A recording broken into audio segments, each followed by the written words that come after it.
Hello दोस्तों, welcome back to Mithilesh electronics. आज के इस हमारे वीडियो में हम ऑप्टो कपलर पे डिस्कस करने वाले हैं कि ऑप्टो कपलर क्या होता है, उसको हम लोग इलेक्ट्रॉनिक्स इंडस्ट्री में क्यों यूज करते हैं, उसके ऊपर हमारा आज वीडियो है ये। तो सबसे पहले हम बताएंगे कि इसका डिफिनेशन कैसे क्या होता है। जैसे ऑप्टो कपलर वह इलेक्ट्रॉनिक्स कंपोनेंट होता है जिसमें 4 अथवा 6 टर्मिनल होते हैं और इसको हम लोग सर्किट को मतलब 2 सर्किटों को, जैसे इनपुट और आउटपुट सर्किट जो होते हैं, सेक्शन होते हैं, उनको आइसोलेट करने के लिए हम लोग इलेक्ट्रॉनिक्स इंडस्ट्री में या एसएमपीएस वगैरह में हम लोग इसको यूज करते हैं। बेसिकली ये करता क्या है, जैसे इनपुट और आउटपुट जो सेक्शन हमारे होते हैं, इनको जो है क्या करता है, ऑप्टिकल लिंक के थ्रू इनको कनेक्ट करता है। यानी ऑप्टिकल लिंक के थ्रू कनेक्ट का मतलब ये हुआ कि ये कोई मतलब डायरेक्टली नहीं कनेक्ट होता है 2 सर्किट। इसके थ्रू क्या करता है कि ऑप्टिकली लिंक से कनेक्ट होता है। जैसे एक हमारा होता है लाइट वगैरह जलता है तो उसमें क्या होता है, दूसरे साइड में कुछ सिग्नल वगैरह जो होते हैं, जो इलेक्ट्रिकल सिग्नल होता है, उसमें से उसके बाद करंट फ्लो करता है। तो इसलिए इसको हम लोग बोलते हैं कि ऑप्टिकल लिंक के थ्रू 2 सेक्शन को, जैसे इनपुट और आउटपुट सेक्शन जो होते हैं, या 2 सर्किटों को, जैसे इनपुट और आउटपुट सर्किट होते हैं, उनको जोड़ने के लिए हम लोग इसको यूज करते हैं। जैसा कि आप लोगों को दिख रहा होगा इसमें कि ये हमारा जो है ऑप्टो कपलर का हमने एक डायग्राम बनाया हुआ है। मतलब हमने एक ऑप्टो कपलर का हमने एक कंपाउंड बनाया हुआ है यहाँ पे, और इसमें हमने दिखा रखा है कि ये इसका जो ये वाला पिन पहला पिन होता है, और यहाँ पे आपको इस तरह से हल्का सा यहाँ पे एक कटा हुआ स्लॉट दिखेगा। इससे हम लोग कंफर्म करते हैं कि हमारा पहला पिन या दूसरा पिन या तीसरा पिन या चौथा पिन कौन सा है। इसके थ्रू हम लोग कंफर्म करते हैं। तो जैसे हमारे यहाँ पे दिया हुआ है कि पहला पिन ये है, दूसरा पिन ये है, और तीसरा पिन ये है, चौथा पिन हमारा ये है। तो इसमें क्या होता है बेसिकली कि एक हमारा इसमें इंफ्रारेड एलईडी होता है, जिससे हम लोग क्या करते हैं कि इसके एनोड और कैथोड के बीच में एक वोल्टेज अप्लाई करते हैं। जिसके बाद इसमें से क्या होता है कि एक लाइट्स वगैरह इमिट होती है, जो क्या करता है, दूसरे साइड में हमारा एक फोटो ट्रांजिस्टर या फोटो डायोड लगा होता है। तो इस पे जब इसके जब बेस पे यानी बेस इमिटर जंक्शन पे जब इस पे लाइट पड़ती है, तो ये जो इसके कलेक्टर पे जो वोल्टेज लगा होता है, उसके कारण यहाँ पे मतलब इसके कलेक्टर और एमीटर के बीच में करंट फ्लो करता है। इस तरह से ये काम करता है। और वोल्टेज जो हमारा होता है कलेक्टर वोल्टेज जो होता है वो वेरी करता है। बेसिकली हम लोग इसको जो है आइसोलेशन के लिए सर्किट में यूज करते हैं। यानी 2 सर्किटों को, यानी इनपुट और आउटपुट सेक्शन को आइसोलेट करने के लिए हम लोग इसको यूज करते हैं। अब हम बताएंगे कि आइसोलेटेड सर्किट और नॉन आइसोलेटेड सर्किट क्या होता है, इसके बारे में थोड़ा सा डिस्कस कर लेते हैं। आइसोलेटेड सर्किट वह सर्किट होता है जिसमें हमारा जो इनपुट ग्राउंड होता है वो जो है आउटपुट ग्राउंड से अलग होता है। जैसा कि आप लोगों ने एलईडी ड्राइवर वगैरह देखा होगा, उसमें हम लोग क्या करते हैं, जो ब्रिज रेक्टिफायर के बाद जो हमारा ग्राउंड निकलता है, उसको हम लोग क्या करते हैं, डायरेक्टली हम लोग आउटपुट में दे देते हैं। मतलब उसको हम लोग आइसोलेट ना करके उसको डायरेक्टली हम लोग आउटपुट में दे देते हैं। तो जो हमारा इनपुट ग्राउंड होता है वही हमारा आउटपुट ग्राउंड भी होता है। इसलिए हम लोग उसको बोलते हैं नॉन आइसोलेटेड सर्किट बोलते हैं। और आइसोलेटेड जो सर्किट हमारा होता है उसमें क्या होता है, जो इनपुट हमारा ग्राउंड होता है और जो आउटपुट ग्राउंड होता है वो दोनों अलग अलग होते हैं। उसको हम लोग सेपरेट करके रखते हैं। इसलिए हम लोग उसको क्या बोलते हैं, आइसोलेटेड सर्किट बोलते हैं। जैसा कि यहाँ पे हम दिखा रहे हैं आपको, ये सर्किट है। यहाँ पे जो लाइन खींचा हुआ इस तरह से दिख रहा है आपको।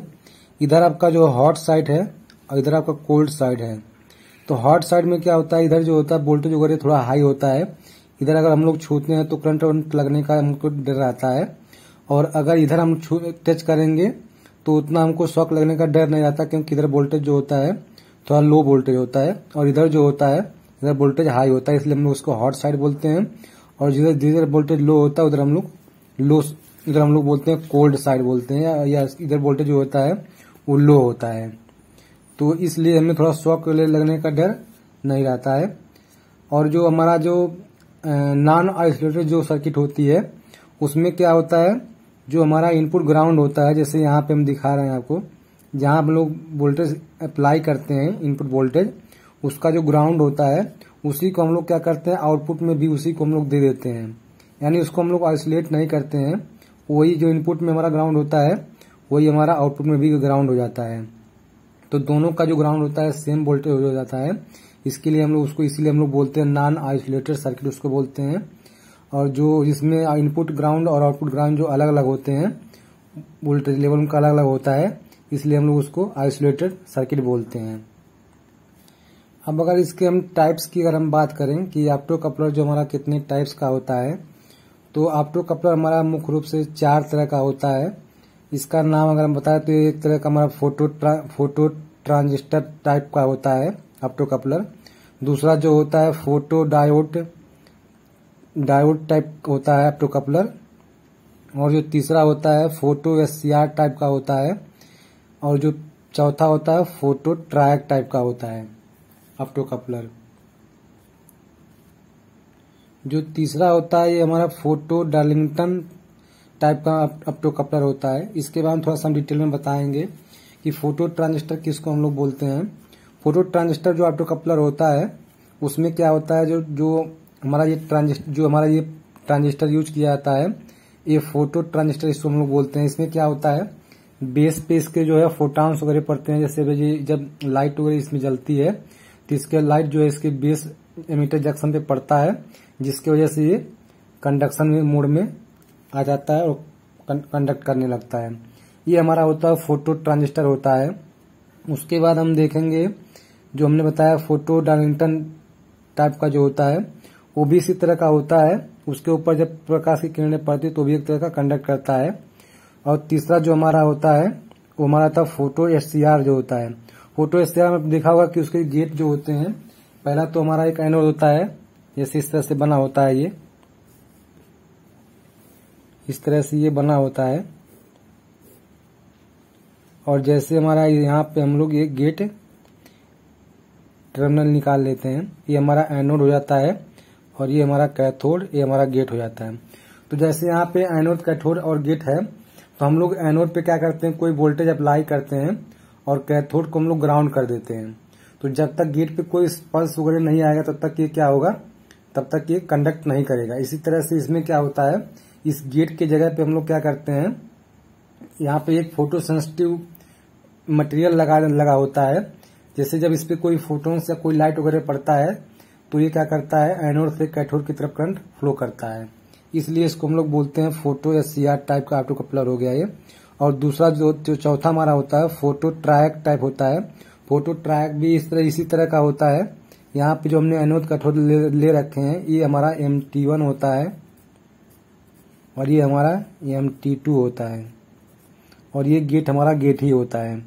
तो इसमें भी इसी तरह का होता है, जो गेट की जगह पे हम लोग उसमें भी जो है फोटो सेंसिटिव यहाँ पे एक मटेरियल लगा होता है। उस पर जब प्रकाश पड़ता है, एलईडी इंफ्रारेड जो एलईडी होती है, तो उसकी वजह से इसमें MT1 से MT2 साइड में करंट फ्लो करता है। तो इसी तरह से ये हमारे ऑप्टो कपलर काम करते हैं और ये 4 टाइप के ऑप्टो कपलर इसमें मार्केट में मिलते हैं।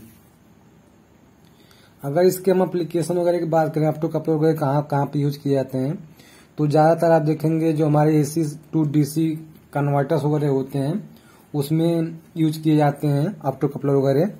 और हाई वोल्टेज इन्वर्टर्स में यूज किए जाते हैं। ज्यादातर आप देखेंगे जो हमारे जो SMP वगैरह होते हैं उसमें फीडबैक सर्किट हमारी लगी होती है, जो हमारे आउटपुट वोल्टेज को मतलब कंट्रोल करता है। वहाँ फीडबैक सर्किट में भी हम लोग ऑप्टो कपलर को यूज करते हैं, जो हमारे कंट्रोलर को फीडबैक देता है। तो वहाँ पे भी हम लोग SMP में भी हम लोग इसको यूज करते हैं ऑप्टो कपलर को। दोस्तों आज की वीडियो में बस इतना ही। मैं अभी आपको दिखा दूंगा कि मतलब ये किस तरह का दिखता है। आपको अभी आपको मैं दिखाऊंगा इस तरह से ये इसका जो है ये दिखता है। मार्केट में इस तरह से मिलता है। इसमें 4 टर्मिनल या 6 टर्मिनल भी हो सकते हैं। तो इस तरह से मार्केट में ये दिखता है। अब आज की वीडियो में बस इतना ही। कोई क्वारी वगैरह हो तो जरूर कमेंट करें। Thanks for watching.